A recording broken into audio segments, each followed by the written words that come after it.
My name is Mark, and I am 32 years old. I work as a senior software architect for a tech firm, and I've spent my entire adult life being the responsible one. You know the type, the one who pays the bills on time. The one who saves for retirement, the one who cleans up the messes left behind by others. For a long time, I thought being the responsible one was a badge of honor. I thought that if I worked hard and took care of my family, they would respect me and treat me with the same consideration I showed them. I was wrong. This is the story of how my younger brother, the family's golden child, committed the ultimate betrayal by selling my most prized possession behind my back. It's a story about toxic family dynamics, the breaking point of patience, and the cold, hard reality of consequences. They say you can't choose your family, but you can choose how much access they have to your life. It took me 30 years to learn that lesson, but when I finally did, I made sure everyone heard it loud and clear. This is how I lost a classic car, but gained my freedom. Chapter 1. The Mustang. To understand why I did what I did, you have to understand the car. It wasn't just a car. It was a 1969 Ford Mustang Fastback, painted in raven black.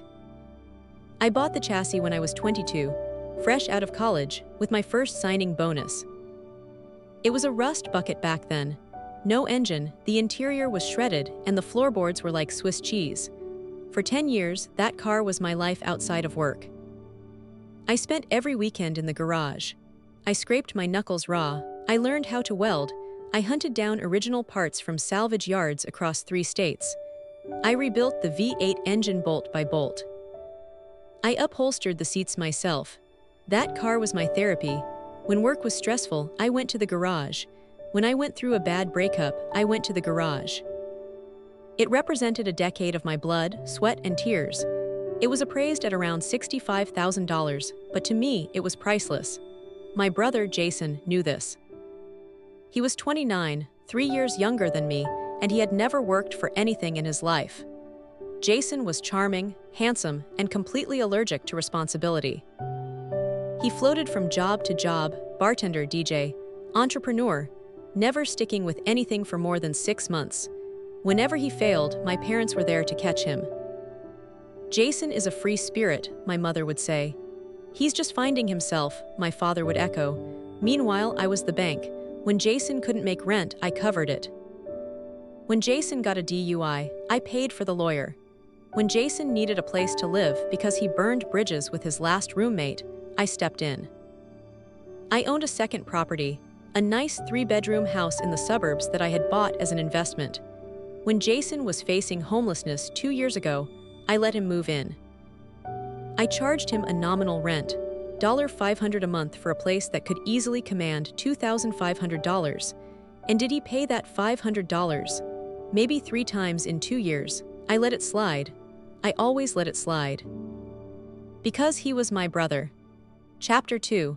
The business trip. It was October when my company told me I needed to go to Tokyo for 6 weeks to oversee a major merger. I was hesitant to leave my house unattended for that long, but the pay bump was significant, and I trusted my security system. Before I left, Jason came over to wish me luck, which was code for asking for $200 for groceries. I gave him the money. "Hey," I said, standing in the driveway. "I'm going to leave the keys to the garage with you. Just in case there's an emergency with the water heater or something, the access panel is in there. But do not touch the Mustang. Seriously, Jason. Don't even breathe on it." Jason laughed, clapping me on the shoulder. "Relax, bro. I know how much that heap of metal means to you. I won't touch it. Have a safe flight." I looked him in the eye. He seemed sincere. I handed him the spare key to the garage side door. That was the biggest mistake of my life. The trip to Tokyo was intense. I was working 14-hour days, barely sleeping. I didn't check in on home as much as I should have. I texted Jason a few times to make sure the house hadn't burned down, and he always replied with thumbs up emojis or "all good, bro." I returned in mid-December, exhausted but happy to be home. The flight landed at 8:00 p.m. I took an Uber home, dragged my suitcase up the driveway, and unlocked my front door. The house was fine. A little dusty, but fine. I dropped my bags and decided to go out to the garage to say hello to my girl. It was a ritual. Whenever I came home from a trip, I'd go sit in the Mustang for a minute, smell the old leather and gasoline, and ground myself. I unlocked the side door of the garage and flipped on the light. My heart stopped. The spot where the Mustang sat was empty. There was an oil stain on the concrete. There were my tools hanging neatly on the wall. There was the cover I usually kept over the car, folded in the corner, but the car was gone. I didn't panic immediately. My brain tried to rationalize it. Did I take it to the shop before I left? No.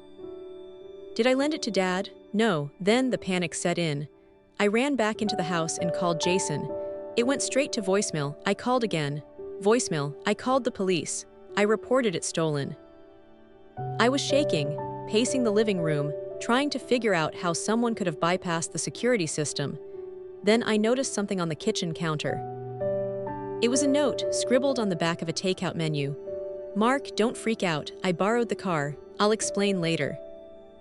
Chapter 3, the confession I drove to the rental house, the house I owned where Jason lived for free at 9:30 p.m. My spare key let me in. Jason was on the couch, playing Call of Duty on a massive 70-inch TV that I'm pretty sure our parents had bought for him.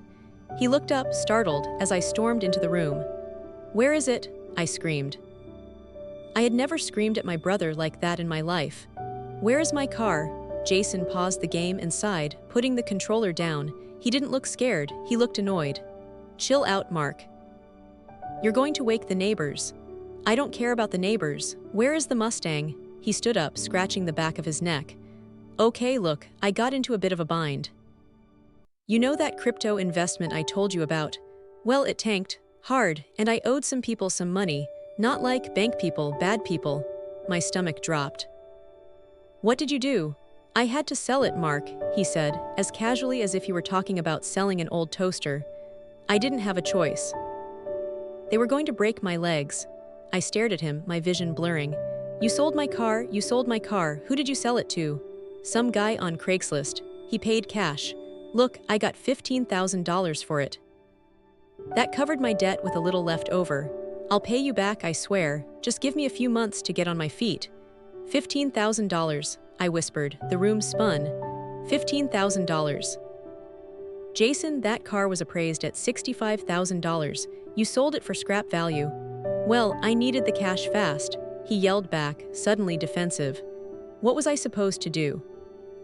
Let them hurt me. You weren't here. You were in Japan living the high life while I was struggling.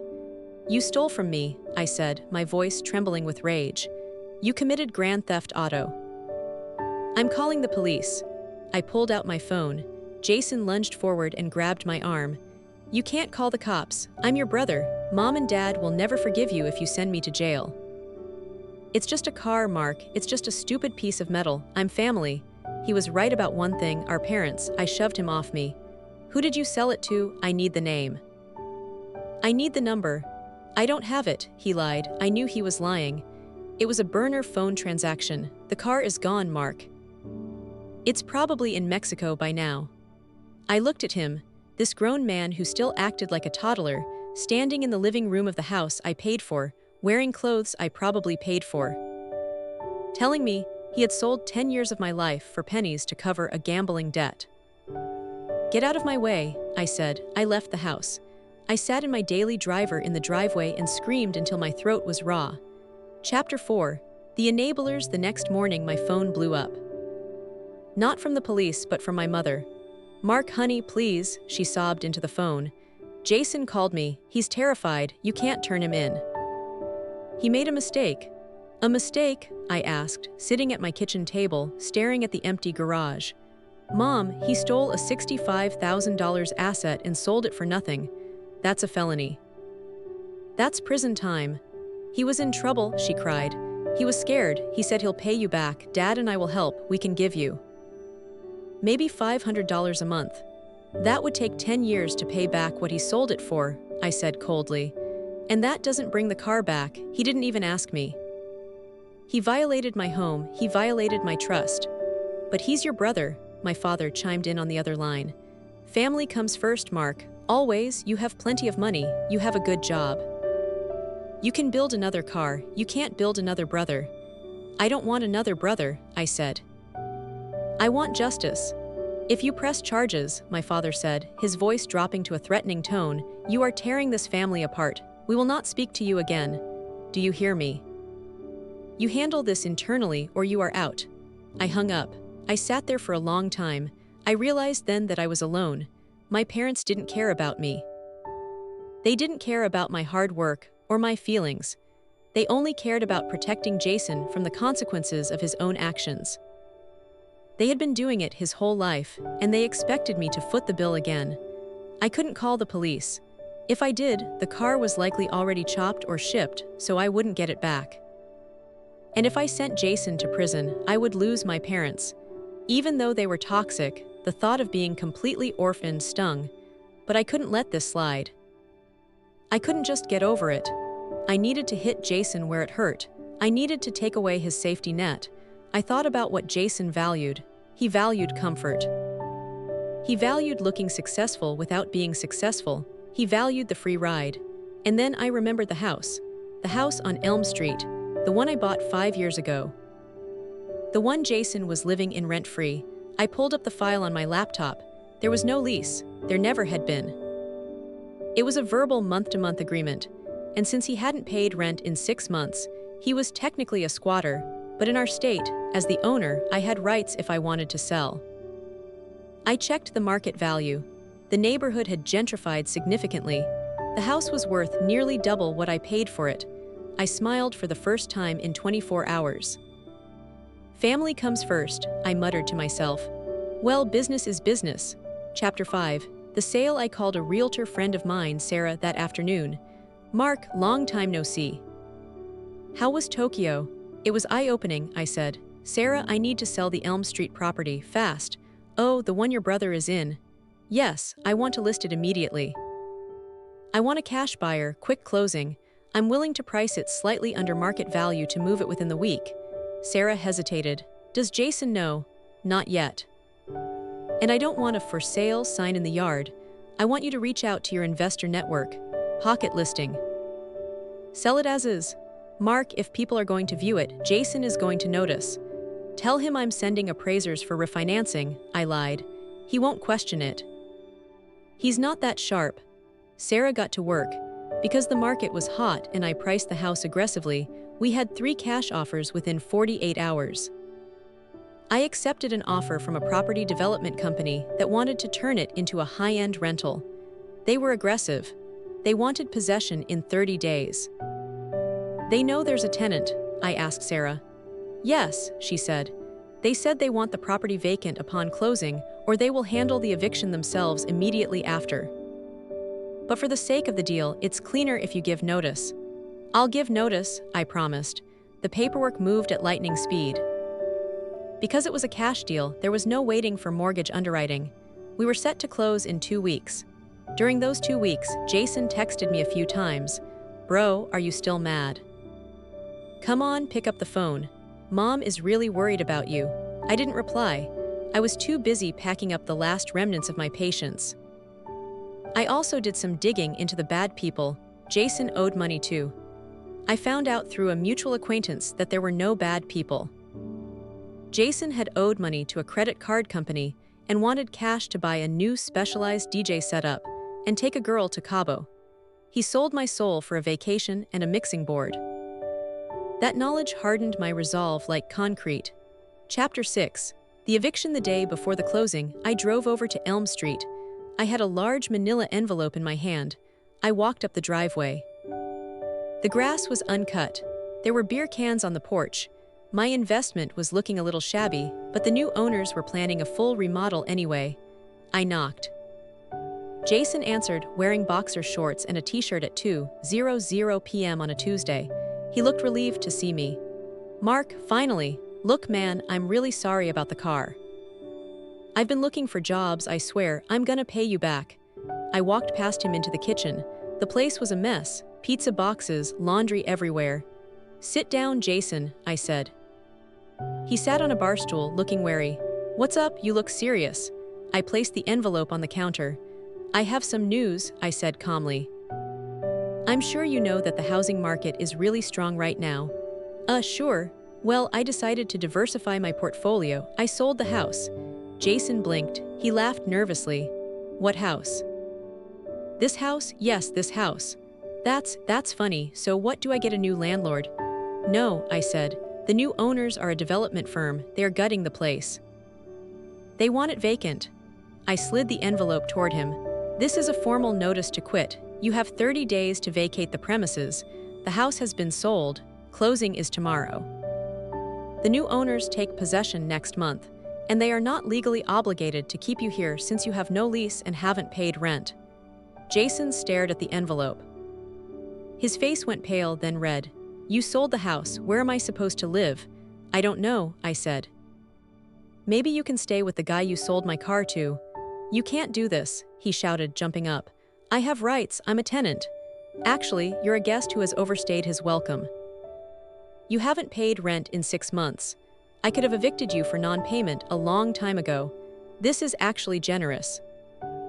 You have 30 days. I'm telling Mom and Dad, he screamed, looking like a child having a tantrum. Go ahead, I said. Tell them. Tell them I liquidated an asset to recover the losses from the theft you committed. I'm sure they'll understand the economics of it.